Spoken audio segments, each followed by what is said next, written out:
natin dipisan. Pakuluan natin. Hingga nang ang burburak. Yan. Kailangan ti maimix nga nalaing na paste na. Yan. Sakit ipanday ito'y kamatis. Yan. Pakuluan pailaan natin. Nung nagburagan, ipantay nyo dito sitaw tayo. Tayo so tinalak-lak ang amin nga maluto. Yan. Ta ipaburot ti babasit. Ayan, nung nagburagan, ipantay dito yung repolyo tayo.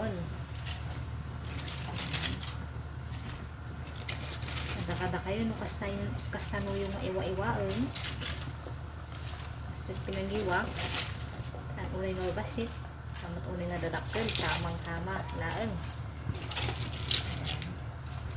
Sigurado nga magustuhan nyo rito guys. At healthy na. Yummy pa!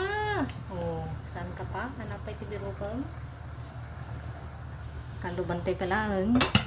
Yan. May burburikan. Tiwaran tayo pa laang.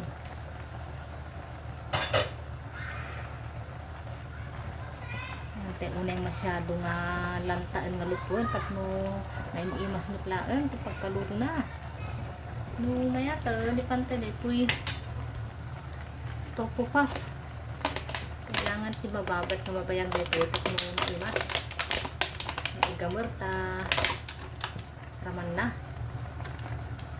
pantay aring at naiimas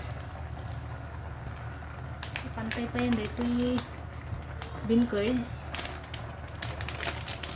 Kasi no nahalo dahil ka ito bihula lalong magkakalasa mas mas nilok pa.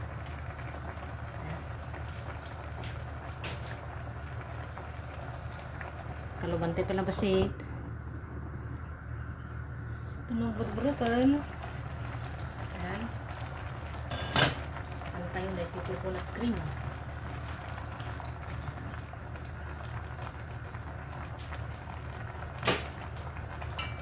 Then, i-mix tayo laang hanggang lang maigumat amin na ito'y cream na, gata na, dito'y sauce na o digo na. Awan mo ti yung ada dito natural na gata na imimas pa eh. Diba? Sila na kayo imasan, tikit-tita lang. Ipangkumod na ito'y okran. Talis to lang ang maluto na ito'y. Para tayo.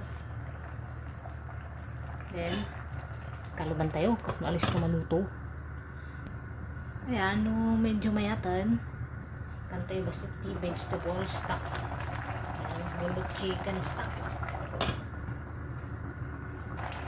Ayan, no, kurang tasin. Pwede natin dagdagan ng asin. Ayan, sitlaan. Tapos ramanan nyo no ano, anak raman na. Ang tuwarin natin. Mayatay natin unin nga lutuon masyado dahil lantaan na yung tibulay tapos na yung ilas mo lang. Diba? Yummy na. Yan, luto na ang aking vegetable curry. Diba? Sarap. Ayan lang ating vegetable curry. Naluto na yan. Hindi masahin.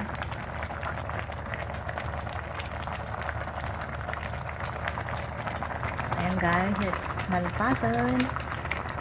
Kung gusto nyo yung ganitong klase ng video, subscribe naman and follow para updated kayo sa mas marami pang cooking tutorial.